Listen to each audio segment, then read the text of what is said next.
Hey guys, Stephen here, back with another video. Manchester City unfortunately have just lost 1-0 to Leicester City in the Community Shield. It was a little bit frustrating, if I'm being honest. Not the result that any of us wanted in this game ahead of the 2021-2022 season. Before I dive into this though, I want to pass you over to a cheerier, happier me for this very fun prize. Go and cheer yourself up. So football is back, and I've teamed up with OneFootball to launch their exciting new season prediction giveaway. If you can predict the results of the 5 Premier League matches currently seen on screen alongside me, you could win a pretty incredible bundle consisting of the following: a football shirt of your favourite team, and it could be this kit I'm wearing right now, not this exact one of course, a brand new one, a OneFootball jersey as well, and excitingly a copy of FIFA 2022. All you gotta do to be in with a chance of winning this bundle is click the link in the description below, download OneFootball of course, and follow the instructions that load up to fill in the form and predict the 5 opening Premier League fixtures. But that isn't it. Once you submit your entry, you will be redirected to another landing pages, which gives you the opportunity, and it isn't mandatory, don't worry, but to predict one fixture from the Serie A, Bundesliga, La Liga and League One opening season matches. You don't have to do this of course, but if you do participate in the global giveaway, you will be with a chance to win a pair of match tickets. The prize is separate as well to the local giveaway bundle prize. And if you've got any doubts or questions, you can check the T's and C's that are present on that landing page. For now though, what are you waiting for? Click the link in the description, go and enter that competition, and best of luck. Fingers crossed you win the prize. Fingers crossed you win that, by the way. Go and enter it in the link in the description below, as saying before. Fingers crossed you absolutely win it and put a smile on your face after that game. So, yep, Manchester City have just lost the Carabao Cup. We would never lose the Carabao Cup final. The Community Shield against Leicester. If I'm being honest, my initial reaction is, I know people want me to be upset or overly arsed by it. I'm kind of not. And I'm not in the way that I don't care. Of course, I want Manchester City to win every single game they ever play at any moment. But I guess my expectations are very much relevant to the scenario and the context of the game always. And in this instance, with a team that was lacking at the start of the game, the likes of Ederson, Kyle Walker, John Stones and Zinchenko, already 4, maybe potentially, of our best back 5 there.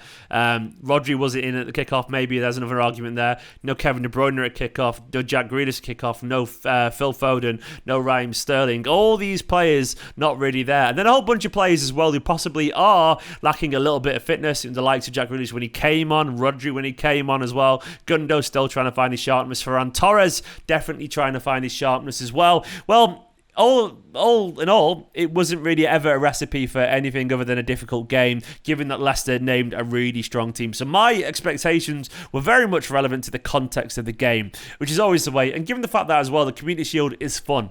It's a bonus competition for me. It is technically a friendly, but I still want to win it always. But I can't say I sit there and feel too upset about losing to Leicester in the Community Shield, given the fact that half our squad is not there. It's all circumstantial. Of course, not winning is never a good thing. It sets a tone for a season, potentially, if you have a catastrophic start. I don't think this will be that deep, if I'm being honest. It's nice to have the boost of silverware at the start of the season, but you got to look at it in a different way. Maybe this could be the kick up the arse that some of these players needed to resharpen their focus and get their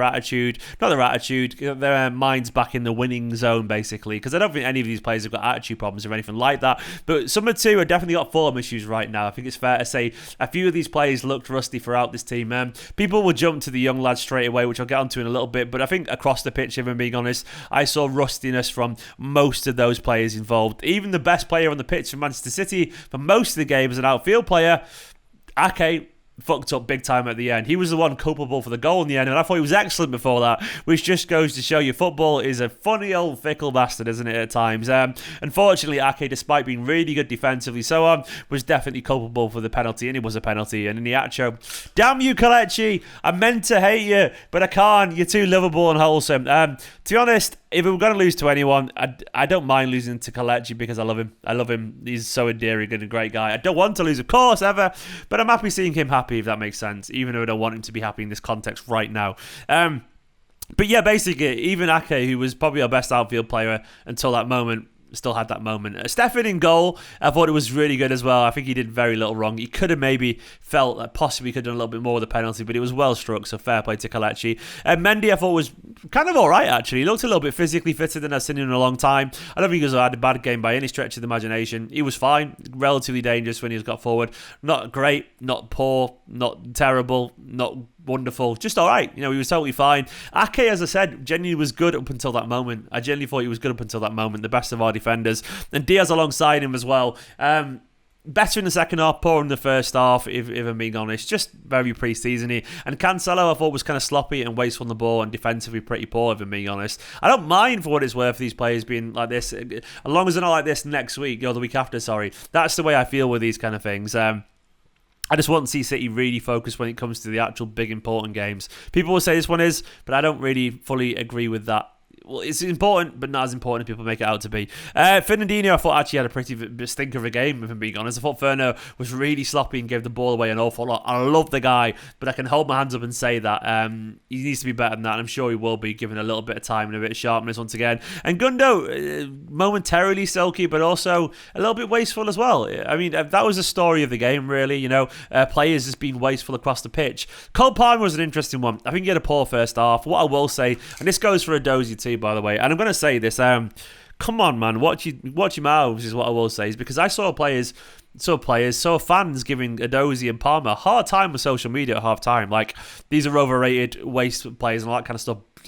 Chuck them off, bin them off, and all that kind of stuff. Like, they're young lads, man. They're 18, 19-year-olds making one of their biggest ever Adozie's debut for Manchester City at Wembley, in a big game. They were nervous. In that first half, they were nervous, and they weren't good.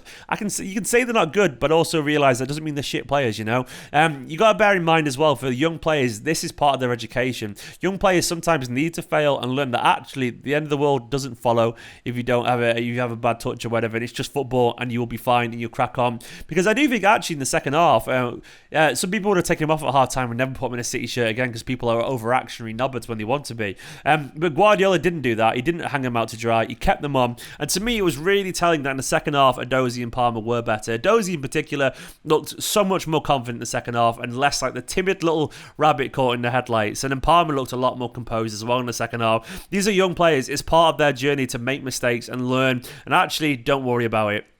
Go watch Messi's first ever game for Barcelona at 17. The greatest player of all time. And he's terrible. He just runs down blind alleyways and gives the ball away constantly. And that's Messi. I guess the point I'm making is everyone can have a poor game every now and then. And it's very normal for a young player to look a little bit nervous on the biggest stage of all, Wembley. It's fine. But they did improve in the second half, and that's testament to their character. I'm happy for Guardiola for keeping them on. I thought he was good. Either way, they won't be happy with their overall performance, but they were better in the second half, which is encouraging. Around them, I thought Mahrez probably wasted our biggest chance, even though it was a long way. He just looked pretty slow, unfortunately, as he ran through a goal after a good ball from Palmer. Other than that, I thought he was a little bit wasteful on the ball, Mahrez, if I'm being honest. Same with Ferran Torres. I think most of them were a little bit wasteful on the ball, if I'm being really honest. But I guess that's what pre-season is all about, a chance to iron out those creases, because there was plenty of creases, if we're being honest. Though most importantly, we got to see Jackie Grealish. Unfortunately, Jack Grealish, welcome to Manchester City. You don't get those free kicks that you want in Manchester City. You don't get them, unfortunately, mate, which you're going to have to learn the hard way. And sometimes typical City will deny you of the most obvious thing, a trophy in your first game. I'm sorry, man. This is Manchester City. But Grealish himself looked positive. He looked confident. He made like a half chance for Ben Knight, which was quite nice. I mean, didn't get loads of chance to stretch those legs and impress, but he looks like a really good natural footballer, and you could tell that even just from his little cameo, if we're being honest. It was good to see him on the pitch, and I'm sure we got loads and loads more to come on. Looks good in the kit, by the way. I really liked the kit, by the way, in the pitch there. I thought he looked good, even with the teal shorts as well. Looked really nice. Of course, as well, we saw Bernardo. He looked decent when he came on, and Rodri came on as well. We got to see a little bit of Ben Knight, which I thought was a nice touch from Guardiola to give him a run out as well. I was happy to see him on the pitch too, because I think he deserves it after his pre-season performances. And then obviously as well, we lost, which is a bit of a shame. We were defensively poor in the first half. I can't really deny that, and even to be honest, throughout the game. But what I will say is keep your pants on. Don't worry about it. Don't throw the toys out of the pram, and don't throw the baby out of the bathwater and all that kind of stuff. I'm not sure keep your pants on is what I meant to say there earlier. I don't know what I meant to say, but either way, don't worry. Don't overreact to this. It's frustration. It's frustrating, but it is still technically a pre-season game, and it's poor. But we did slightly improve in the second half, and Guardiola will use this as a chance to beat them in training. And that's always a good thing, because Guardiola will be like, we're not losing this another one next weekend. You have to be better than this, which is it's a good incentive for me personally. So I like that. I like the fact that Guardiola has a reason now to come down on them and rain a bit of fury in training over at the Etihad. That's good news for me. It's not great, but once again, it's all about perspective, isn't it? You got to bear in mind, this is a team that we could name that wasn't that team today. Edison, we could name Kyle Walker, Stones, Laporte, Zinchenko, and then we could name Rodri would start. Then we'd have starting players: Jack Grealish, Kevin De Bruyne, Phil Foden. Maybe another striker. Who knows? Maybe Harry Kane. But with Gabriel Jesus, with Bernardo maybe as well, or Sterling. That's a team that we can name that didn't start today. And that team would beat the team that played today. So that's all about the perspective there that I personally need. I'm frustrated, of course. This is football. That is live. Que sera, sera. We go on and we move. And we use this as a chance to really focus and get our act together for the actual big opening game of the season. Congratulations to Leicester. Congratulations, Kelechi. Good to see Jack Grealish. Happy that Cole Palmer and Sam Mendoza got to make an appearance at Wembley for Manchester City, even if it didn't end up in the win. Overall, it's one of those days. Not a good day. Senior players didn't play well. We live and we move. Going into that OneFootball competition. Thank you for watching this video, of course. And thank you to my Patreon producer, Scott Denemy, as well. You're all absolute heroes. Should be live on the fan view as well, if you're watching this very, very soon for a little bit of a chat as well. Thank you for watching this video. Life goes on. Catch you tomorrow.